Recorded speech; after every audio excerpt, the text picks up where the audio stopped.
at a wedding reception, you had this nice dinner plate, Thai food, continental. There was all types of varieties, Mexican, African, Indian, American, Spanish, Greek, Italian. There were all types of varieties of foodstuffs in that wedding reception. And you had your plate and you kept filling it one by one. Oh, this looks delectable. Let me get this one. And those sweets, very decadent. Let me get some of those also. And your plate is full. You're relishing. You're holding. The plate is so heavy you can't even hold it for that long. You sit down and you enjoy your meal. And you enjoy this meal with all your friends and family. Wonderful. You go back home thinking, what a wonderful reception. This was one of the best I attended, because you're all pleased inside. However, you wake up in the middle of the night, some indigestion, some growling in the stomach, some loose motions.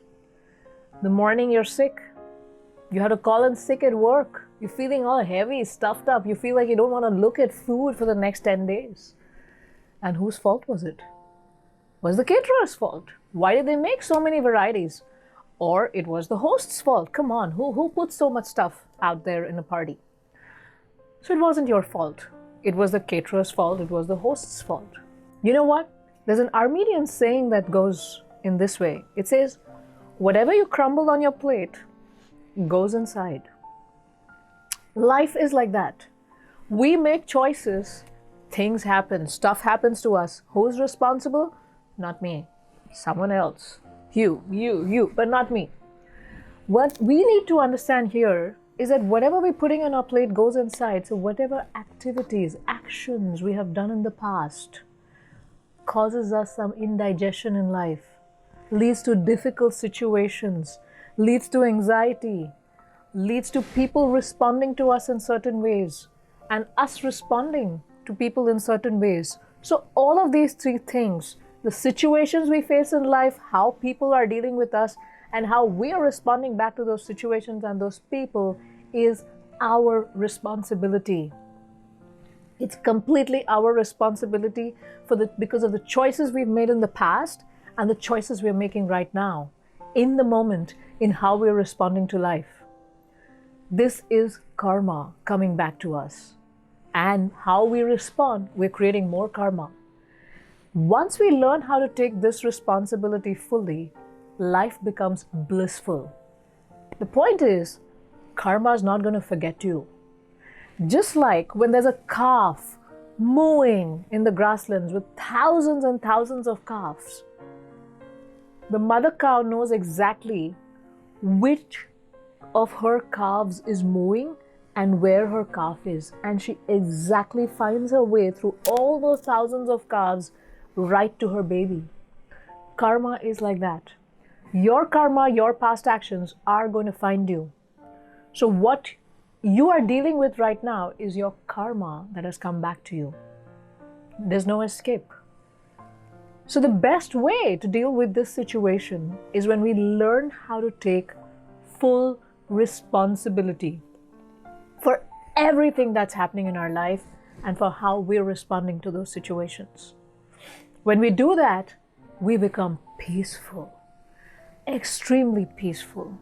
Why do we become peaceful? Because there's nobody else to blame.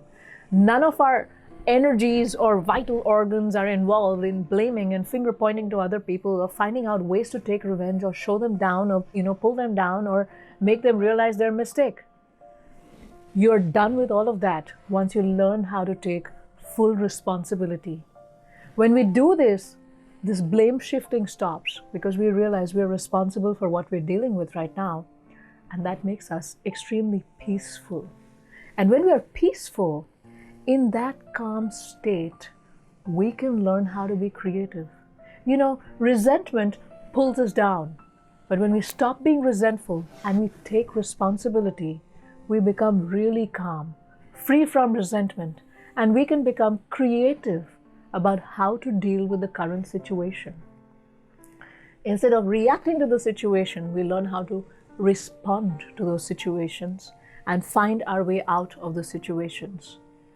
Another beautiful thing happens when we take responsibility for our lives and whatever is happening to us in our lives is when we learn in those situations, instead of going outward and not blaming, but looking inward and connecting with our pain of how deeply we are so hurt or so despondent or so sad.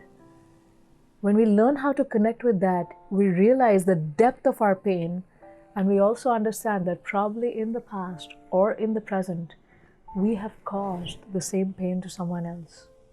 So when we connect deeply with our own pain, we learn how to ask for forgiveness because we know this is so painful, what we are going through, and we've caused it to someone else, because of which we are going through it right now. So we learn how to be genuinely in the proper mood, ask for forgiveness to the people right now around us and to all those people in the past and previous lifetimes that we may have hurt. So these three wonderful things happen when we learn how to take responsibility. We become peaceful, we become creative in how we are dealing with our problems, and we learn how to ask for forgiveness. When we do that, there's tremendous vertical growth that we experience, and our capacity to give love and receive love also increases. Now, all of this responsibility taking has to be done with a lot of compassion for your own self. Because when you realize that, oh, I did all these things to other people, it's very difficult, very, very difficult pill to swallow. But when we take responsibility with compassion for ourselves, that yes, I am prone to making mistakes, and I did make a lot of mistakes, and I will find my way, I will be able to come out of it. When we deal with ourselves with that compassion, it also brings in a lot of humility. So friends, there is all types of advantages when we take responsibility for our life and for moving forward in our life. Nobody's going to move you forward. You have to take responsibility also to move forward. Things are not going to happen to us. So when we learn how to take this responsibility, life becomes peaceful, we become humble, and we become perfect recipients of grace as well. Thank you.